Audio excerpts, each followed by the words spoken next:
Assalamualaikum warahmatullahi wabarakatuh.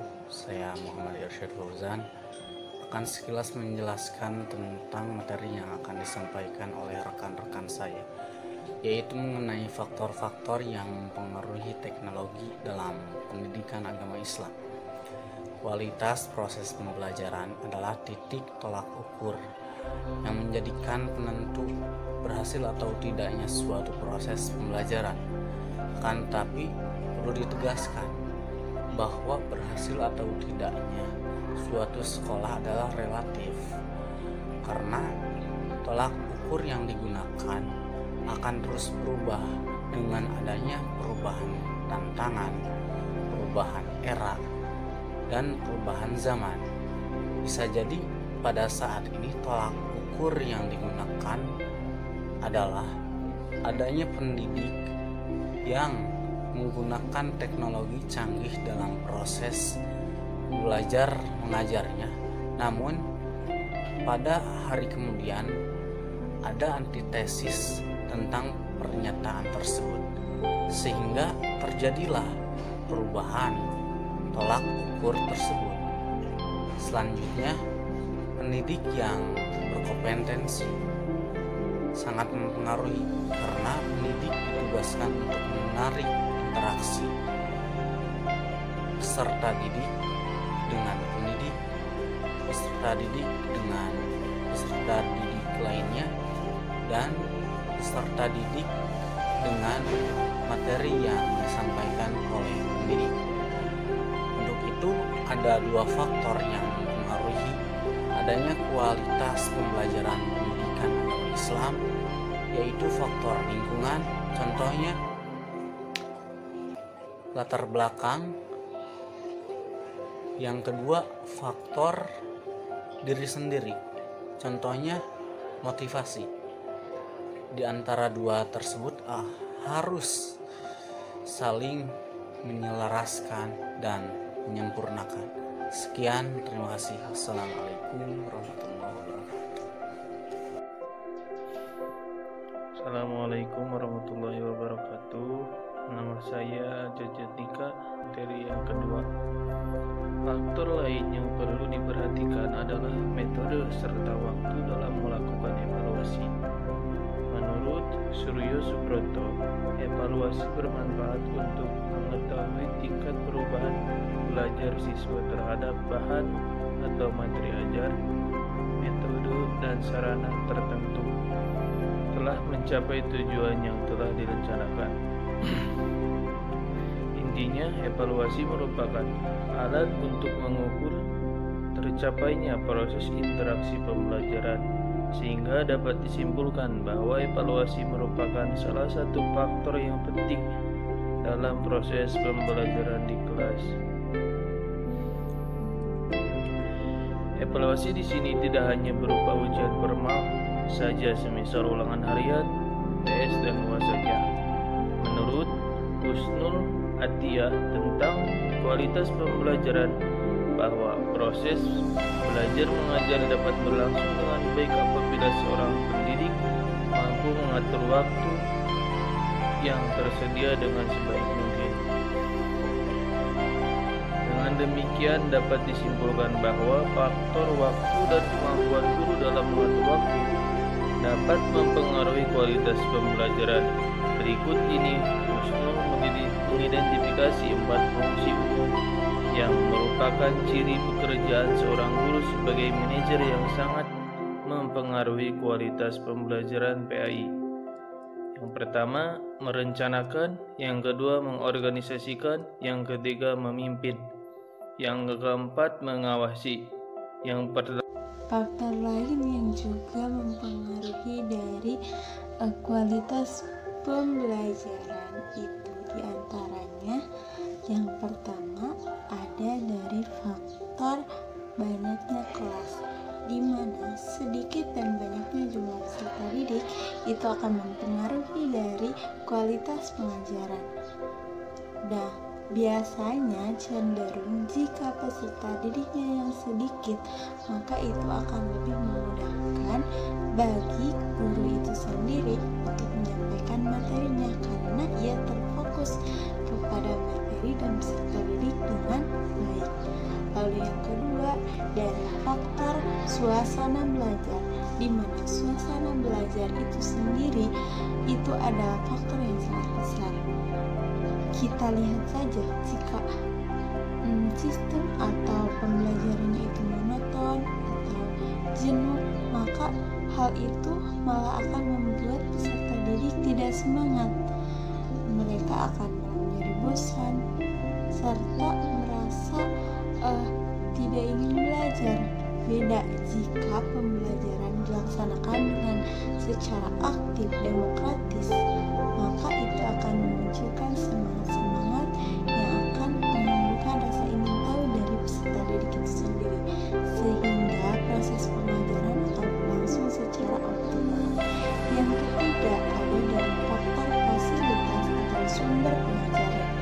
Biasanya kita lihat di beberapa sekolah bahwa guru dijadikan satu-satunya sebagai sumber pengajaran. Padahal hal itu tidak boleh, karena peserta didik seharusnya diberikan kesempatan untuk memberikan sumber pengajaran. Seperti contohnya, siswa diajarkan untuk coba maju ke depan, seperti presentasi makalah atau yang lainnya. Nah, dengan hal itu, peserta didik akan bisa mengeksplor pengetahuannya serta ia akan merasa bahwa pengetahuan itu mengasihkan serta tidak mudah untuk menjadi seorang guru. Maka ia akan lebih menghargai proses pembelajaran. Bismillahirrahmanirrahim. Assalamualaikum warahmatullahi wabarakatuh. Perkenalkan, saya Siti Nurjana. Insya Allah di sini saya akan melanjutkan atau menjelaskan tentang faktor yang mempengaruhi proses pembelajaran PAI. Nah, selain faktor pendidikan, kualitas pembelajaran juga dipengaruhi oleh karakteristik kelas.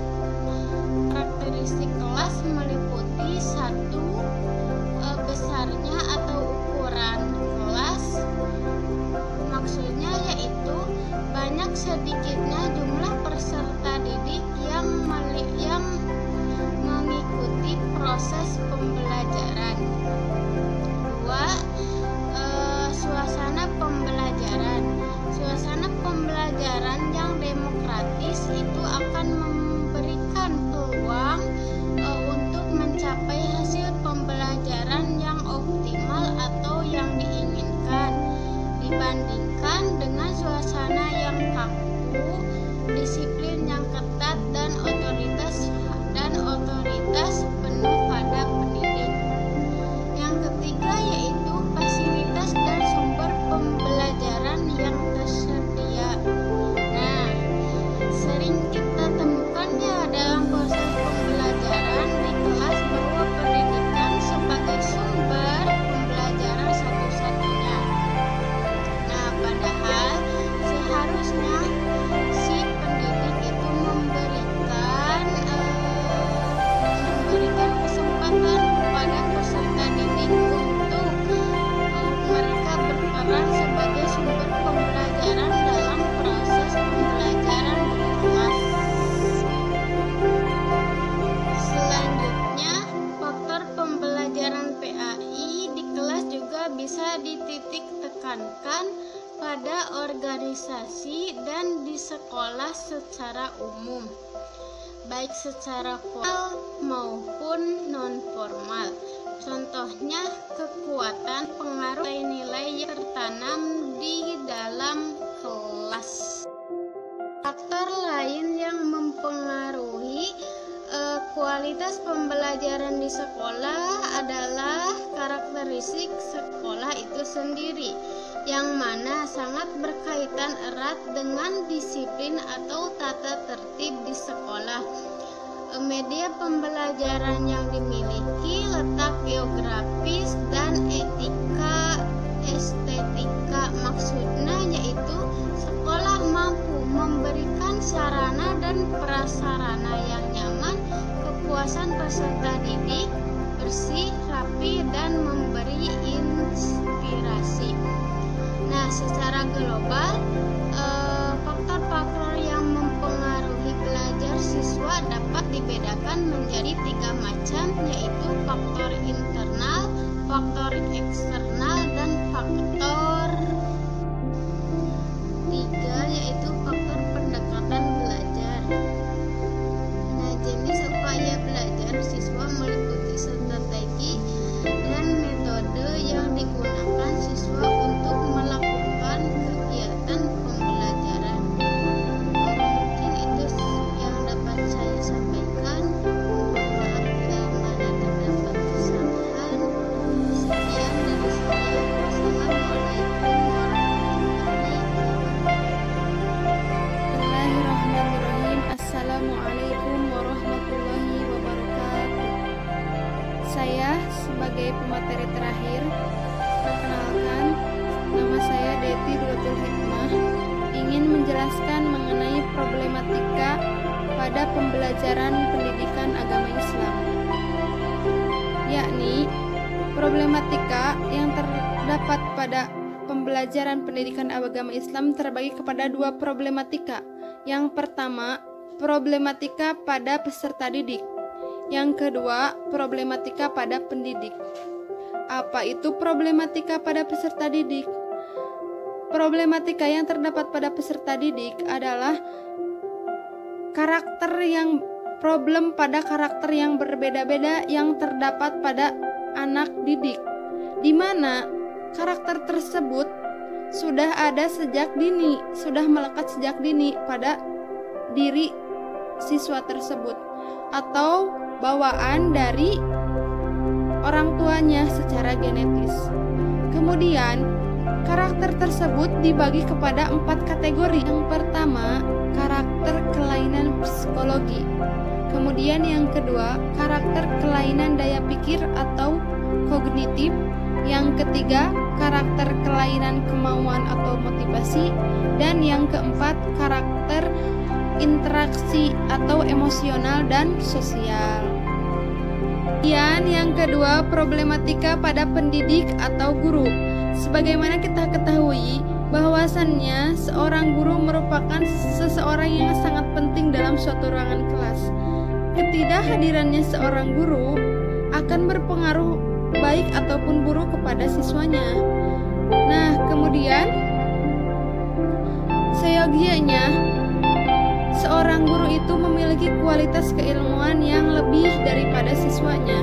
Kemudian, faktor-faktor yang mempengaruhi kualitas seorang pendidik atau seorang guru, di antaranya sebagai berikut.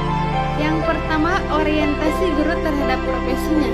Yang kedua, kesehatan seorang guru. Yang ketiga, ekonomi seorang guru. Yang keempat, pengalaman seorang guru. Dan yang kelima, latar belakang pendidikan seorang guru. Yang dimana kelima poin tersebut sangatlah berpengaruh untuk peningkatan kualitas seorang guru. Yang dimana ketika kualitas seorang guru itu baik, maka proses pembelajaran pun akan baik dan mencapai tujuan dengan maksimal.